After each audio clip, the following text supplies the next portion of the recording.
Kasi ano pong masasabi natin po sa mga nakita po natin kanina lang or actually may post nga rin po kanina mga 24 minutes ago 20 minutes ago. Yun po. So ano pong masasabi? Ay, hindi ko na nabasa.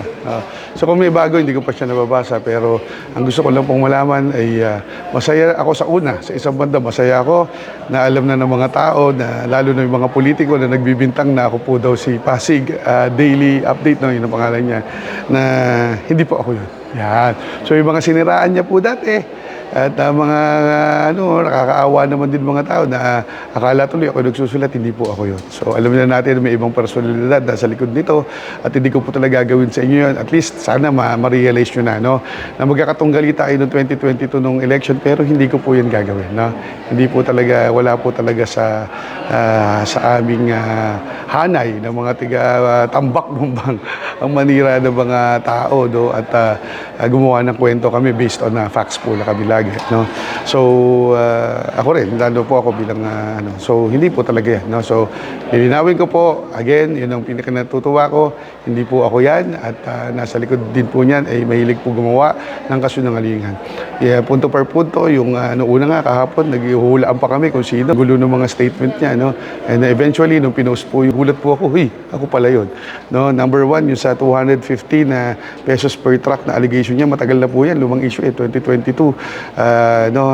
Ngayon po, ano po ang personality ko doon?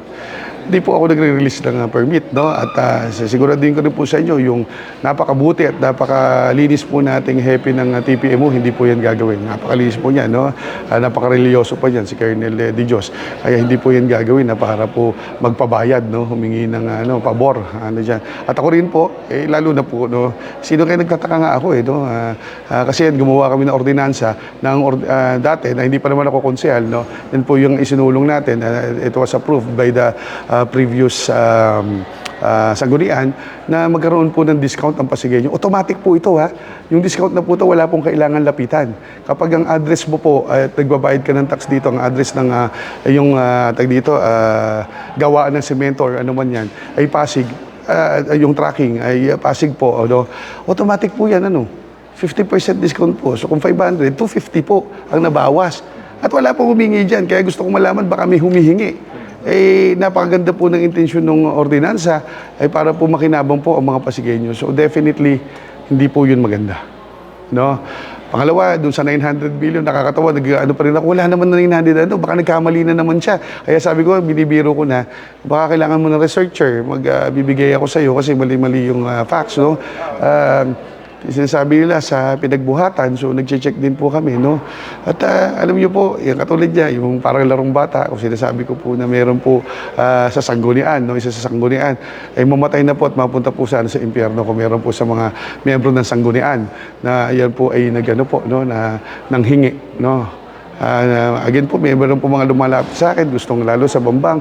Ang ginagawa ko, tanong niyo po, no, sa mga tao, sasabihin ko, i-refer lang po sa amin, pero pumunta po kayo sa LMRO dahil sila po ang nakakaano po, no, sa ating land management. At syempre si Mayor naman po ang huli makipag-negotiate. At si Mayor, napakalinis.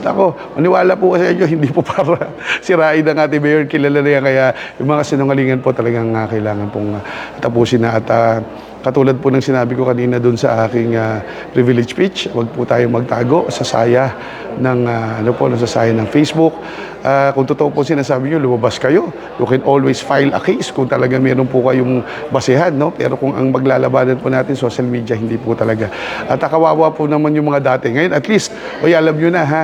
Yung mga lalo na yung mga nakalaban namin dati, nakita niyo na, hindi po talaga kami. So nagdi-disguise lang pala to at umahanap siya ng perfect timing. Ang galing niya, no? Dili-daliing, no? Kung saan yung pwedeng Pero lumang style niya, tsaka wala namang maniniwala.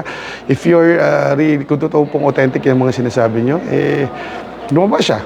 Kasi kung totoo ang sinasabi mo, hindi ka matatakot, no? Katulad namin, kaya sabi ko nga, hindi ako fan ng dummy account, no? Hindi ako fan talaga. Ever since, wala po akong ginawang dummy account.